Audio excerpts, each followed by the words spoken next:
Hi guys, hello, welcome. நம்ம இன்றைக்கி பார்க்க போகிறது ஒரு இன்ஸ்பைரிங்கான ஜேர்னி. யாரோட ஜேர்னி அப்படின்றது நம்ம ராக்கி பாய் அவரோட படம் கூட ரிலீஸ் ஆக போகுது. டாக்ஸிக். அதாவது ஆக்சுவலாக என்னென்னா, அவர் ஒரு பார்ன் வித் சில்வர் ஸ்பூன்லாம் கிடையாது, ஓகேங்களா. அப்படியே ஒரு பணக்கார அப்பாவுக்கு பிறந்து ஸ்ட்ரெயிட்டாக நான் படத்துக்கு நடிச்சிட்டேன் அந்த மாதிரிலாம் கிடையாது. அவர் ஒரு பஸ் கண்டக்டரோட பையன், ஓகேங்களா. அவர் சின்ன வயசுலேருந்து அவருக்கு ஒரு ஃபேஷன். நான் ஒரு சினிமாவில் பெரிய ஆள் ஆகணும் அப்படின்றது தான் அவரோட ஃபேஷன். நம்ம இந்த கோவிட் டைமில் நினைக்கிறேன். அவர் நான் எப்போ ஃபஸ்ட்டு பார்த்துருக்கேன்னா, எனக்கு தெரிஞ்சது என்னென்னா, இந்த கோவிட் டைமில் என்னென்னா, கன்னட இண்டஸ்ட்ரி ஃபேன்ஸுக்கும் தமிழ் இண்டஸ்ட்ரி ஃபேன்ஸுக்கும் ஒரு கிளாஷ் வந்தது. நம்ம களவாணி படத்தெல்லாம் ரீமேக் பண்ணியிருக்காங்க அப்படின்னா இவர் தான் நடிச்சிருக்காரு அதில், ஓகேங்களா. அந்த யாஷ், ஓகேங்களா, அவர் என்னென்னா ரொம்ப சாதாரணமாக அவரோட கெரியர் ஆரம்பிச்சார். நிறைய சீரியல்ஸ்லாம் பண்ணி நிறைய விஷயங்கள் பண்ணி இதை பண்ணும். எனக்கு ரொம்ப அவர்கிட்ட பிடிச்சிருந்தா அவரோட ஆட்டிடியூட், ஓகேங்களா. என்னென்னா, ரொம்ப பெரிய ஸ்டார்டம்னாலும் அதை வெளியில் காட்டிக்காமல் அசால்ட்டாக நடிச்சிட்டு போகிற ஆள். அதுதான் யாஷ், ஓகேங்களா. அவர்கிட்ட ஏதோ ஒரு இன்டர்வியூவில் கேட்பாங்க, நீங்கள் நெக்ஸ்ட்டு பிரபாஸா அப்படின்னு சொல்லி கேட்பாங்க. இல்லை நான் நெக்ஸ்ட்டு பிரபாஸ்லாம் இல்லை, நான் ஒரே ஒரு யாஷ் தான் அப்படின்றது சொல்லுவார். அந்த இண்டிவிஜுவாலிட்டியும் விட்டு கொடுக்க மாட்டார். அதாவது பணிவும் இருக்கும், பட் அதே டைமில் அவரோட இண்டிவிஜுவாலிட்டியும் விட்டு கொடுக்காத தன்மைன்றது என்னென்னா, ஒரு ஸ்டஃப்டு பர்சனால் தான் மட்டும்தான் அதை செயல்படுத்த முடியும்.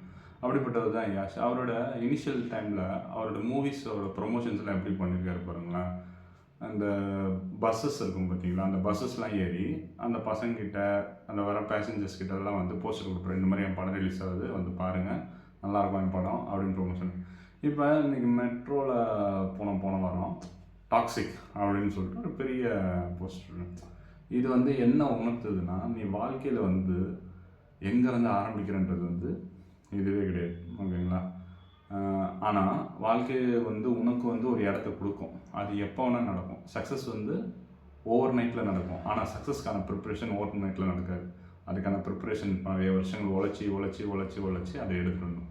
இதெல்லாம் யாஷ் அவர்கிட்ட எனக்கு ரொம்ப பிடிக்கும். அவரோட ஆட்டிடியூடான ஒரு நடிப்புன்றது ரொம்ப சூப்பராக இருக்கும், ஓகேங்களா. அந்த ராக்கி பாய் கான்செப்ட்னாலும் சரி, இப்போ இருக்கிற இந்த டாக்ஸிக்னாலும் சரி, மாதிரி அப்படியே பதட்டப்படாமல் அப்படியே சட்டில்டாக நடிக்கிறது எனக்கு இதுக்கு தெரிஞ்ச அதுக்கு முன்னாடி மகேஷ் பாபு அந்த மாதிரி பண்ணுவார். அந்த எக்ஸ்பிரஷன்ஸ் பெருசாக காட்டாமல் அப்படியே ஒரு மாதிரி இது பண்ணி பண்ணுவார். இவரும் பண்ணுவார். இவர் ஒரு ஓன் ஸ்டைலில் பண்ணுறாரு, ஓகேங்களா. அது ரொம்ப நல்லா இருக்கும், எனக்கு ரொம்ப பிடிக்கும். யாஷோட ஸ்டோரி உணர்த்துறது நமக்கு ஒரே விஷயந்தான், ஓகேங்களா. நீங்கள் என்ன வேணால் இருங்க, என்ன இடத்துல வேணால் இருங்க, ஆனால் உங்களுக்கு லைஃப் ஒரு பாத்தை கண்டிப்பாக கொடுக்கும்.